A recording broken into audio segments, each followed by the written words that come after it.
Hujan deras yang disertai angin kencang melanda kota Palopo Sabtu malam 30 Oktober 2021. Bagai badai menerjang bagai tempat dan pemukiman penduduk. Saat itu jam baru menunjukkan pukul 7 waktu Indonesia Tengah. Saat hujan mulai mengguyur Palopo. Kilat menyambar, guntur menyalak, angin bertiup begitu kencang.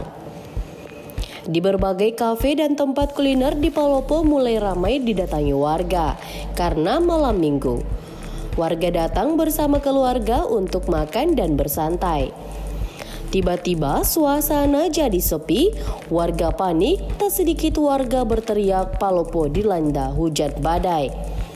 Dan di tengah hujan deras disertai angin kencang menyasar berbagai wilayah di Palopo, listrik mendadak padam. Warga yang kebetulan berkendara di jalan tiba-tiba mencari tempat berteduh. Mereka mencari tempat berlindung. Suasana di jalan-jalan dalam wilayah kota berpenduduk sekitar 200-an ribu jiwa ini benar-benar mencekam. Terlebih banyak pelindung bertumbangan diterjang angin kencang, termasuk beberapa rumah warga rusak ditimpa pohon tumbang. Sementara itu di kawasan Sampokdo, jalur masuk Palopo dari arah selatan terjadi kemacetan panjang selama beberapa jam. Kendaraan tidak bisa melintas lantaran banyak pohon tumbang di jalanan. Sebuah pohon besar juga tumbang di Jalan Mangga depan radio Aca FM. Dan saat itu Palopo benar-benar dalam keadaan mencekam lantaran hujan disertai angin kencang bagai badai besar menerjang kota ini.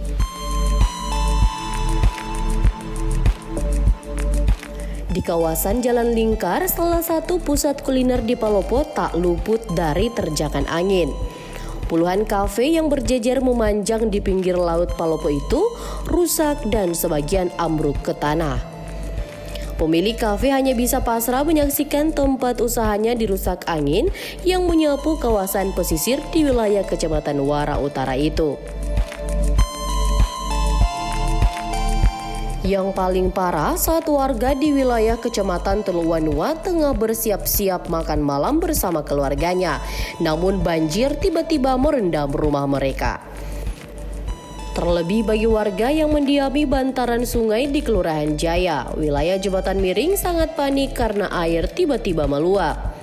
Bantaran sungai terkikis, terjadi abrasi. Mereka sangat ketakutan karena rumah mereka terancam terbawa banjir. Dalam kepanikan mereka mengungsi. Sementara itu jalur Trans Sulawesi di poros Jembatan Miring lumpuh. Jembatan Miring yang menghubungkan Trans Sulawesi poros Palopo Makassar ditutup lantaran ruas jembatan retak.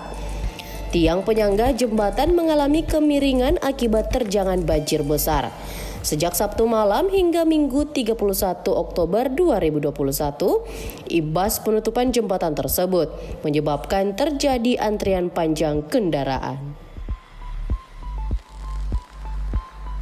Tim BPD Kota Palopo bersama personel petugas Dinas Pemadam Kebakaran dan Penyelamatan Kota Palopo langsung turun ke berbagai lokasi bencana. Pepohonan yang tumbang di tengah jalan dibersihkan, rumah warga yang rusak ditimpa pohon dibenahi. Tak terkecuali itu, tim BPBD bersama petugas damkar mendatangi lokasi banjir di Teluwanua untuk mengevakuasi warga yang terjebak banjir. Kepala Badan Penanganan Bencana Daerah atau BPBD Palopo, Antonius Dengen, mengatakan ada 2 bencana yang melanda Palopo dalam 2 hari terakhir, yakni banjir disertai longsor dan puting beliung. Dari 2 bencana tersebut, hampir 1.000 rumah warga rusak berat dan ringan. Kerusakan rumah karena puting beliung disebutkan Antonius Dengen tercatat 324 rumah, termasuk 12 rumah ibadah. Sedangkan kerusakan rumah akibat banjir mencapai sebanyak 550 rumah rusak berat dan ringan. Rinciannya yakni Kecamatan Barak sebanyak 147 rumah dan terbanyak di Teluwanua sebanyak 408 rumah. Tak hanya merusak rumah warga, jembatan miring di Kelurahan Jaya juga ikut rusak dan tidak bisa dilalui kendaraan saat ini.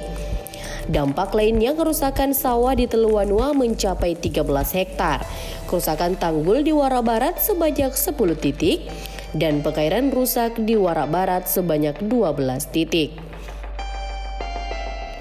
Menurut Antonius Dengen, tim BPBD bersama dinas terkait turun langsung membantu warga terdampak bencana, baik puting beliung maupun banjir.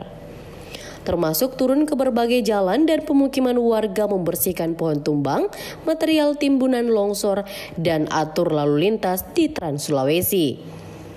Wartawan Koran Seruya Haswan Hasanuddin melaporkan dari Kota Palopo, Provinsi Sulawesi Selatan.